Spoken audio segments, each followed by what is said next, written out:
मराठी राजभाषा हक्काची मागणी, मराठी राजभाषा हक्काची मागणी आहे न्यायाची, मराठी राजभाषा हक्काची मागणी आहे न्यायाची, मराठी राजभाषा हक्काची मागणी आहे न्यायाची, मराठी राजभाषा हक्काची मागणी आहे न्यायाची, झालीच पाहिजे, झालीच पाहिजे, मराठी राजभाषा झालीच पाहिजे, झालीच पाहिजे, झालीच पाहिजे, मराठी राजभाषा झालीच पाहिजे. नको भेदभाव, नको अन्याय, मराठी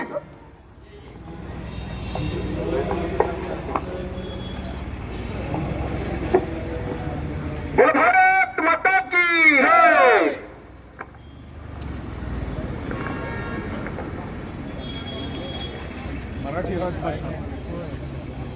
मराठी राजभाषा हक्काची मागणी आहे न्यायाची, मराठी राजभाषा हक्काची मागणी आहे न्यायाची,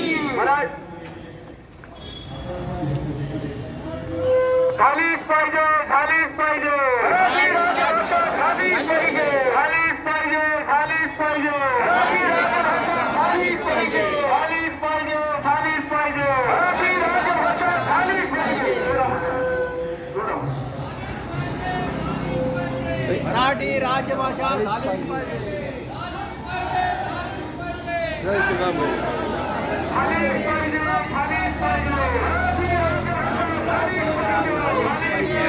झालीच पाहिजे, मराठी राजभाषा झालीच पाहिजे.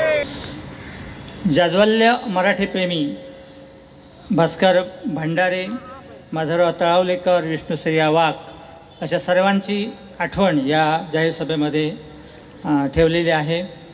आणि 1985 पासून सुरू असलेला हा लढा गेल्या 30 मार्च 2025 पासून गेली जवळजवळ 6 दशके ज्यांनी अविश्रांत कार्यरत राहिलेले जे आहेत गोमंतकातील शिक्षणतज्ज्ञ तथा ज्येष्ठ सामाजिक कार्यकर्ते आदरणीय प्राचार्य सुभाष वेलिंगकर सर यांच्या नेतृत्वाखाली आणि गेली 40 वर्ष व्रतस्थपणे मराठी राजभाषेचा ध्यास घेऊन या विषयाला ज्यांनी वाहून घेतलेला आहे ते आदरणीय गोरा ढवळीकर सर यांच्या प्रमुख मार्गदर्शनाखाली हा लढा नव्याने सुरू झालेला आहे. गेले वर्षभर हा जो लढा चालू आहे त्या कामासाठी कार्यसुलभतेसाठी म्हणून संपूर्ण राज्याचे 3 भाग केलेले, त्यामध्ये उत्तर गोवा, दक्षिण गोवा आणि सोयीसाठी मध्य गोवा, आणि या तिन्ही भागामध्ये 18 खंडांची विभागणी केलेली होती. आणि आपलं हे संपूर्ण वर्षभराचं कार्य हे 18 खंडामध्ये चालू राहिलं. पहिल्या टप्प्यामध्ये मराठी भाषेसंदर्भात प्रबोधन व्हावं म्हणून ठिकठिकाणी मेळावे झाले आणि त्यामध्ये मुख्य मुद्दे जे होते प्रबोधनाचे, त्यात गोव्याला लाभलेली मराठी भाषेची हजारो वर्षांची उज्ज्वल परंपरा, मराठी राजभाषा लढ्याचा इतिहास गेल्या 40 वर्षांचा, मराठी राजभाषा का झालीच पाहिजे, गोव्यात मराठी भाषेवर सातत्याने झालेला आणि होत असलेला अन्याय, मराठी राजभाषा न झाल्यास भविष्यात होऊ घातलेले सामाजिक आणि सांस्कृतिक दुष्परिणाम, मराठी राजभाषा झाल्यास होणारे सामाजिक फायदे आणि मराठीच्या संदर्भात पसरवण्यात येणारी निराधार आणि खोटी माहिती ज्याला आपण नरेटिव्ज म्हणतो, या संदर्भात प्रबोधन झालं. पहिल्या टप्प्यामध्ये 20 पुरुष आणि महिला यांचे संयुक्त मेळावे झाले संपूर्ण 18 प्रखंडामध्ये. नोकर भरतीच्या परीक्षेतून मराठी प्रश्नपत्रिका काढून टाकल्याच्या निषेधार्थ 16 ठिकाणी धरणे आंदोलन झाली. 17 ठिकाणी मराठी मातृशक्ती मेळावे झाले. 13 ठिकाणी मराठी युवा शक्ती मेळावे झाले. आणि अशा प्रकारे एकूण 50 मेळाव्यामधून जवळजवळ 15,000हून मराठी प्रेमींचं प्रबोधन झालं. 30 आमदारांची भेट घेऊन त्यांना निवेदनं दिली गेली. माननीय मुख्यमंत्री प्रमोदजी सावंत यांची भेट घेण्यात आली. माननीय क्रीडा मंत्री रमेश तवडकर, मंत्री श्री सुभाष फळदेसाई, खासदार सदानंद तानावडे, आमदार डॉक्टर चंद्रकांत शेट्टी यांच्या भेटी घेतल्या गेल्या आणि त्यांना राजभाषा याविषयीची सविस्तर माहिती देण्यात आली.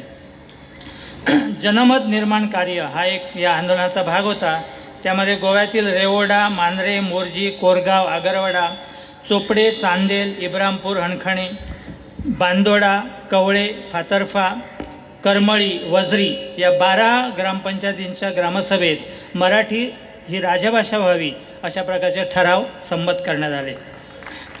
मराठी संदर्भातील महत्त्वाची माहिती या प्रबोधन मेळाव्यातनं देण्यात आली. हजारो वर्षांची आपली उज्ज्वल परंपरा जी आहे त्याविषयीची माहिती, 13व्या शतकापासूनचे शिलालेख, ताम्रपट जे आहेत त्यांची माहिती, 1808 पासून डिचोली, साखळी, वाळपई, फोंडा, केपे, दाभाळ आणि काणकोण या ठिकाणी मराठीच्या सहाय्याने पोर्तुगीज शिक्षण देणाऱ्या शाळा होत्या हेही या प्रबोधनामध्ये सांगण्यात आलं. 1828मध्ये पोर्तुगीजातर्फे पणजी आणि मडगाव येथे पादरींसाठी चालवलेला मराठीचा वर्ग, 1843 साली पणजी, मडगाव आणि म्हापसा येथे सुरू झालेल्या सरकारी मराठी शाळा पोर्तुगीज काळामध्ये आणि जेजुईट मिशनऱ्यांचे साहित्य जे मराठीतून आहे त्याचीही माहिती या ठिकाणी देण्यात आली. मराठी संदर्भातले काही गैरसमज जे आहेत, जे पसरवण्यात आले, त्या संदर्भात ती माहिती कशी खोटी आहे हे सांगण्यात आलं. एक म्हणजे मराठी बाहेरून आली असं सांगण्यात येतं. महाराष्ट्रातून आलेल्या प्राथमिक शिक्षकांनी मराठी इथे आणली. मराठी ही महाराष्ट्राची भाषा आहे आणि त्यामुळे मराठी बोलणाऱ्यांना या ठिकाणी घाटी म्हणण्यात येतं. हे कसं खोटं आहे हे सांगण्यात आलं. आणि विलिनीकरण जे झालं, मध्यंतरी जो ओपिनियन पोल झाला त्याचा आणि राजभाषेचा संबंध, चुकीचा संबंध जोडला जातो, ते कसं चुकीचं आहे हे या वर्षभरात सांगण्यात आलं.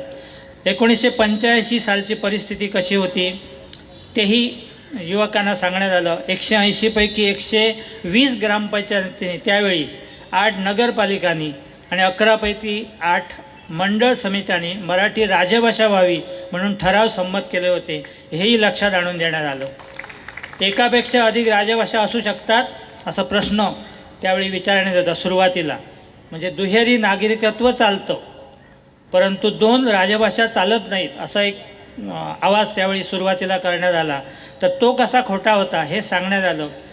त्यामध्ये सिक्कीम राज्यामध्ये 4 राजभाषा आहेत, दिल्लीमध्ये 4 राजभाषा आहेत, अनेक राज्यामध्ये 2-3 अशा राजभाषा आहेत. म्हणजे गोव्यामध्ये सुद्धा कोकणी बरोबर मराठी राजभाषा होऊ शकते हे पटवण्यात आलं. भारतीय संविधानामध्ये 345 कलममध्ये जे सांगितलं आहे की any 1 or more languages in use, हे कोणी सांगत नव्हतं. इन यूज जी व्यवहारामध्ये भाषा आहे अशा 1 किंवा 2 भाषा राजभाषा होऊ शकतात असं घटनेत म्हटलेलं आहे. तेही लोकांच्या समोर आणण्यात आलं. विधानसभेत जे बिल त्यावेळी सादर करण्यात आलं त्यामध्ये म्हटलेलं की since 95% of the people of Goa speak Konkani, it is obvious that the same is adopted a official language. हे कसं चुकीचं आहे? स्पीक असा प्रश्न नाही, इन यूज. आणि म्हणून गोव्यामध्ये कोकणी आणि मराठी या दोन्ही भाषा व्यवहारात आहेत म्हणून दोन्ही भाषा ह्या राजभाषा झाल्या पाहिजेत हाही मुद्दा या वर्षभरामध्ये सर्वांपर्यंत पोचवण्यात आला. मराठीवरील अन्याय कसा होतोय, कधीकधी आपल्याला अन्याय कसा होतो ते लक्षात येत नाही. सरकारी मराठी शाळा, प्राथमिक शाळा बंद पडत आहेत. त्यानंतर नवीन खासगी मराठी शाळा उघडण्यास गेल्या 8 वर्षापासून परवानगी दिलेली नाही शासनाने. प्रति विद्यार्थी प्रति महिना 400 रुपयाचं विशेष अनुदान जे लक्ष्मीकांत पार्सेकर सरकार मुख्यमंत्री असं सुरू केलेलं ते सावंत सरकारने बंद केलं, हेही लक्षात आणून देण्यात आलं. कोकणी संस्थांना अधिक अनुदान आणि मराठीला मात्र खूप कमी अनुदान. म्हणजे मराठी सहभाषा असे सांगितले जाते, बरोबरीने सगळं आम्ही करतो असं सांगतात, परंतु हे कसं चुकीचं आहे. उदाहरणार्थ 2024-25मध्ये कोकणी ज्या सगळ्या संस्था आहेत त्यांना जवळजवळ 3,04,46,000 एवढं अनुदान आणि मराठीला फक्त एकूण 60 लाख रुपये साधारणतः एवढंच अनुदान. म्हणजे जवळजवळ 5 पटीनं अधिक अनुदान कोकणीला दिलं जातं आणि मराठीवर अन्याय केला जातो, हेही लक्षात आणून देण्यात आलं. मराठी राजभाषा जर झाली नाही तर त्याचे दुष्परिणाम काय, तर एक म्हणजे मराठी आणि कोकणी भाषा वादामुळे जी परस्पर कटुता आलेली आहे ती चालू राहील आणि त्याच्यामुळे सामाजिक स्वास्थ्य जे आपलं आहे ते बिघडलं जाईल. आई वडील, गुरुजन, ज्येष्ठ व्यक्ती आणि राष्ट्राचा आदर न करणारी पिढीची निर्मिती यामुळे या आपल्या गोवा राज्यामध्ये होईल. नैतिक तथा जीवनमूल्ये धोक्यात येतील आणि त्यामुळे सामाजिक अधपतन होईल आणि परिणामी आपलं सामाजिक स्वास्थ्य बिघडेल. दुष्परिणाम जे होतील ते समाजातल्या सर्वांनाच, म्हणजे जे आज मराठीला विरोध करतात त्यांनाही भोगावे लागतील, हेही लक्षात आणून देण्यात आलं. मराठी राजभाषा झाल्यास कोकणी आणि मराठी भाषा त्या भाषांचे प्रेमी आनंदाने गोव्यामध्ये नांदतील, सामाजिक सौहार्द वाढीस लागेल, मराठीच्या सहाय्याने कोकणीचा विकास होईल, हेही महत्त्वाचं सांगण्यात आलं. राष्ट्राबद्दल, राष्ट्रपुरुषाबद्दल, संत महंताबद्दल जो आदर आहे तो द्विगणित होईल, हे त्याचे फायदे आहेत. असं सगळं हे प्रबोधन पर्व जे होतं, म्हणजे कुठलंही आंदोलन जे असतं त्याचा अंतिम निर्णय होईपर्यंत जे आंदोलन चालतं त्या आंदोलनामध्ये प्रबोधनाचा मुख्य भाग असतो. आणि या वर्षभरामध्ये या सगळ्या आंदोलनाच्या मेळाव्यामधून युवा शक्ती मेळावे असतील, मातृशक्ती मेळावे असतील, तर त्या मेळाव्यामधून हे प्रबोधन झालेलं आहे. पण मला वाटतं या निमित्ताने आपण त्यांना ही आठवण करून द्यायला पाहिजे. गोव्यातील काही स्वतःला इतिहास तज्ज्ञ समजणारे लोक, त्यांचा इतिहास किती तारखेपासून सुरू होतो मला माहिती नाही, कदाचित 1961 पासून सुरू होत असावा. पण त्यांनी मडगावच्या एका छोट्याशा सभेमध्ये असं म्हटलं की गोव्यात मराठी पूर्वी नव्हती, कोकणी पूर्वीपासून होती. तर त्यांना मला सांगायचं आहे की जरा इतिहास पुन्हा एकदा वाचून पहा, तपासून पहा. मी इतिहास तज्ज्ञ नाही आहे, पण एवढं तरी मला निश्चित माहीत आहे की गोव्यामध्ये कदाचित महाराष्ट्राच्या पूर्वीसुद्धा मराठी असावी. कारण पहिलं नाटक जे लिहिलं गेलं, या नाटकाला ज्यांनी प्रोत्साहन दिलं हे नाटक लिहिण्याला, ते कृष्णभट्ट बांदकर हे गोव्याचे होते, कृष्णदास शामा हे गोव्याचे होते, विष्णुदास शामा हे गोव्याचे होते. इतकंच नाही, पहिली मराठी नाट्यलेखिका हिराबाई पेडणेकर ही सुद्धा गोव्याचीच होती. नाटकांच्या क्षेत्रात घ्याल तर आपले मास्टर दत्ताराम सगळेजण, मग त्यात मास्टर दीनानाथ आले, या सगळे लोक गोव्यातले होते. त्यामुळे आम्हाला हे सांगायची गरज नाही की गोव्यामध्ये मराठी नव्हती, आताच मराठी कुठून आली आणि ही बाहेरून आली आहे. तर मला एक सांगावंसं वाटतं की आता हे खूप झालं, विश्वासघाताचं राजकारण आम्ही खूप पाहिलं. मला एक इशारा द्यावासा वाटतो की अजूनपर्यंत आम्ही कुठल्याही राजकारणामध्ये याचा उल्लेख केलेला नव्हता, पण या निवडणुकीपर्यंत, येत्या निवडणुकीपर्यंत जर गोव्याची राजभाषा मराठी झाली नाही तर आम्हाला तोही विचार करावा लागेल. मग तिथं काहीही झालं तरी आम्ही कोण, विद्यमान सरकारमध्ये आज मेजॉरिटी आहे, त्यांना सहज शक्य आहे. 500 वर्षांनंतर राम मंदिर होतं, 70 वर्षानंतर बंगालमध्ये सगळं अभूतपूर्व यश मिळतं, आणि गोव्यामध्ये मराठी राजभाषा करायला तुम्हाला त्रास आहे. मला वाटतं सगळ्यांनी यावर शांतपणे विचार करावा. जे लोक मराठीला विरोध करतायत त्यांनीसुद्धा, माझी त्यांना कळकळीची विनंती आहे, एकदा शांतपणे विचार करून बघा काय नुकसान होणार आहे मराठी झाली तर. असं काय नुकसान होणार आहे गोव्याचं की मराठी इथं राज्यभाषा झाली तर कोकणी किंवा दुसऱ्या भाषांना विरोध होईल. एकच इशारा देऊन ठेवतो, जर मराठी राजभाषा झाली नाही तर आज कोकणीची परिस्थिती अत्यंत दयनीय आहे. शाळांमध्ये कोकणी तेवढी शिकवली जात नाही. हळूहळू रोमी लिपीतली कोकणी डोकं वर काढील आणि एक दिवस असा येईल की रोमी कोकणी हीच गोव्याची राजभाषा आणि बाकीच्या सगळ्या भाषा राहणार नाहीत, अशी परिस्थिती येईल. ते व्हायला नको असेल, आपली भारतीय संस्कृती आपल्याला टिकवायची असेल तर एक लक्षात घ्या, आजपासून आपण सगळे कार्यकर्ते आहोत. इथून पुढे प्रत्येक कार्यकर्त्यानं ही जबाबदारी घ्यायची आहे आणि या निवडणुकीपूर्वी आपल्याला मराठी राजभाषा करून दाखवायची आहे, एवढंच सांगतो. धन्यवाद. काही माधवराव तळावलेकर व्यासपीठ यावर उपस्थित मराठी राजभाषा निर्धार समितीचे निमंत्रक माननीय श्री वेलिंगकर सर, 30 ते 40 वर्षे ज्यांनी आपली हयातीत एकच ध्येय उराशी बाळगून त्यासाठी लढा देणारे आपले ज्येष्ठ मार्गदर्शक माननीय श्री गोरा ढवळीकर सर, इतर सर्व उपस्थित पदाधिकारी, मान्यवर, समोर उपस्थित मान्यवर बंधू आणि भगिनींनो,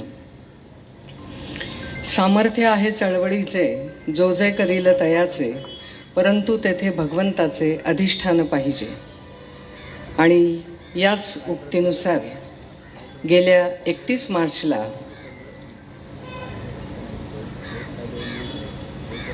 निश्चयाचा महामेरू आणि स्वाभिमानाचा सुद्धा महामेरू असे शिवाजी महाराज आणि आपल्या थोर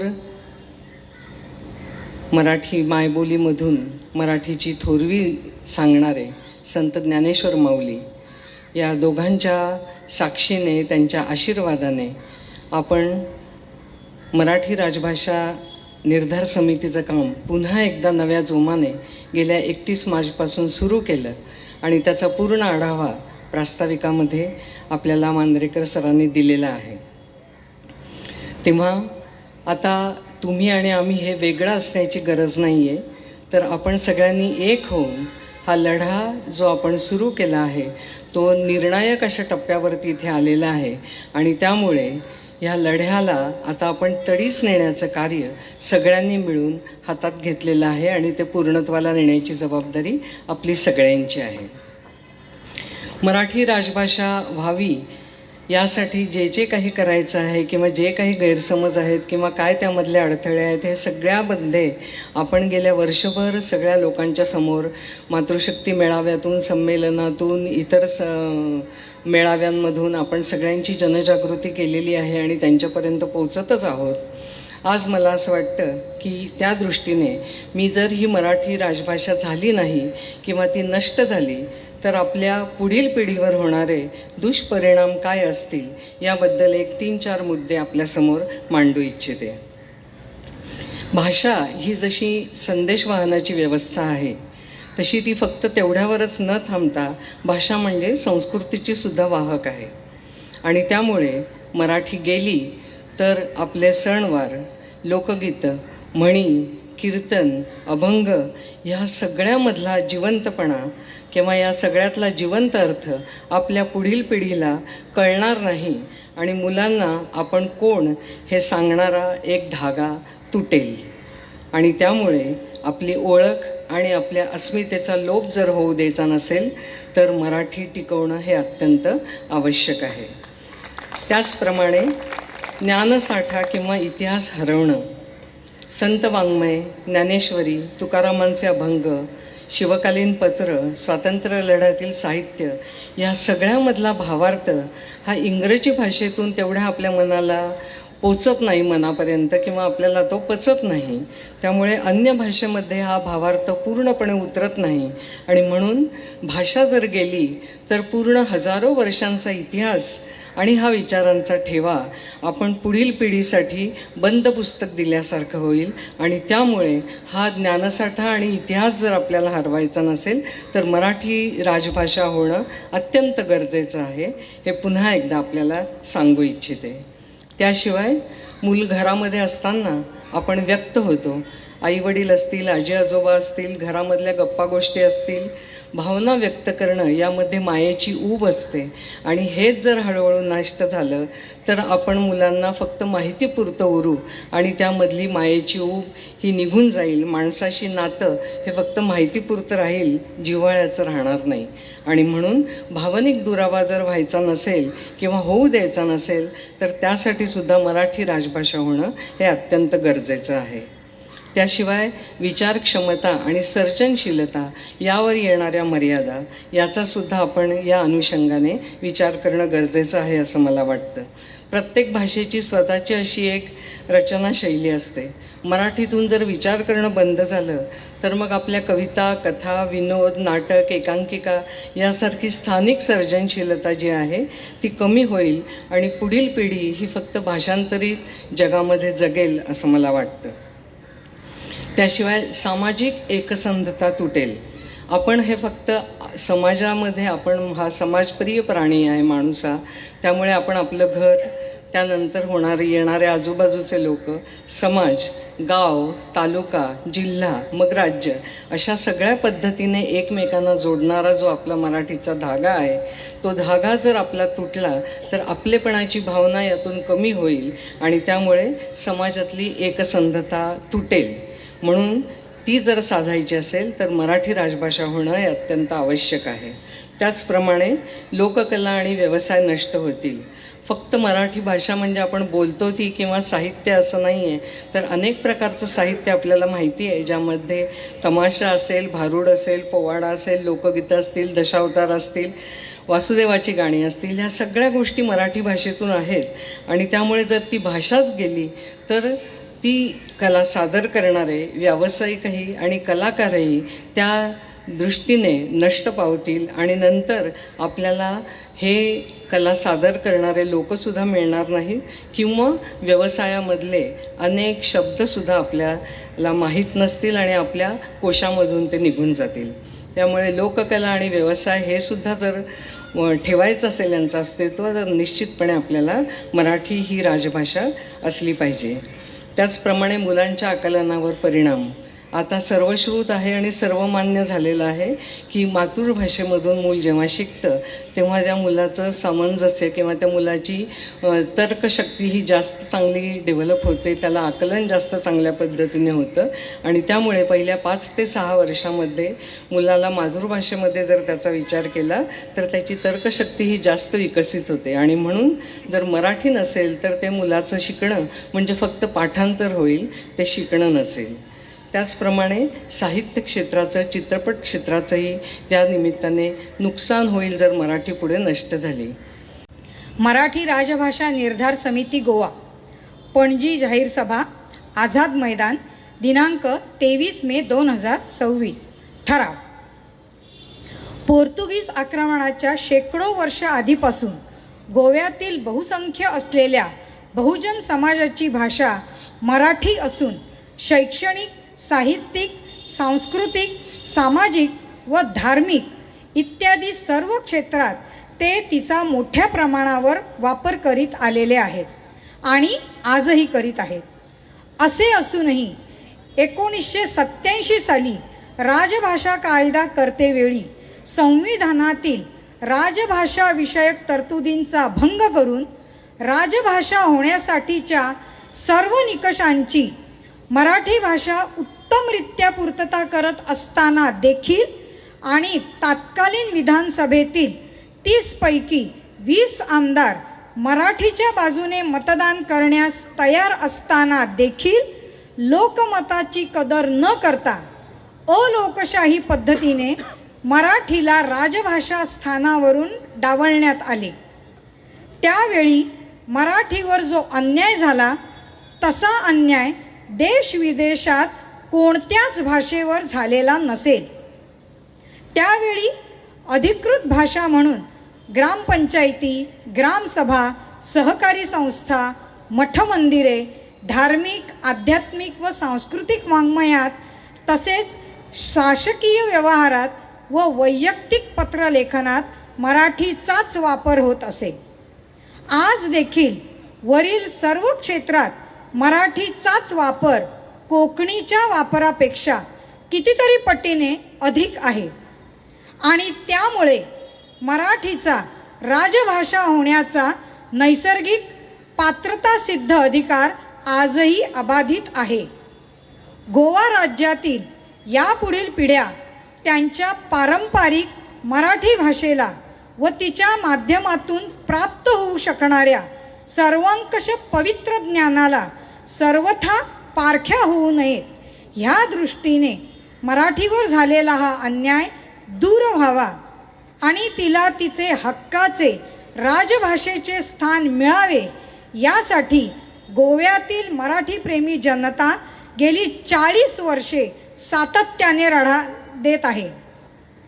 2000 सालापासून भारतीय जनता पक्षाने या लढ्यात उडी घेतली.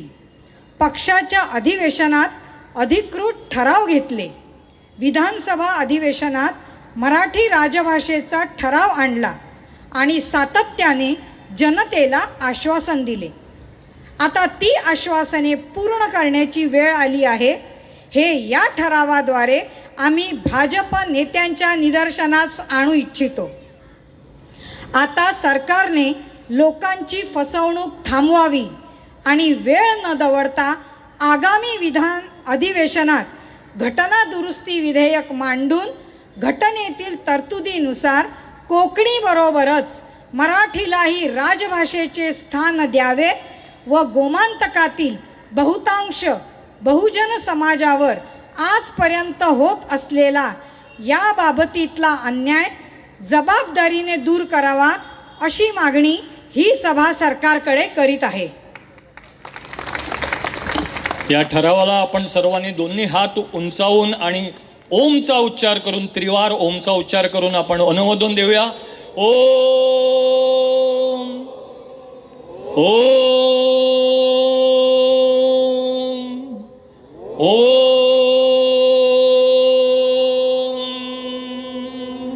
धन्यवाद. आभार प्रदर्शनासाठी मी विनंती करतो माजी महापौर आणि ह्या समितीचे सदस्य अशोक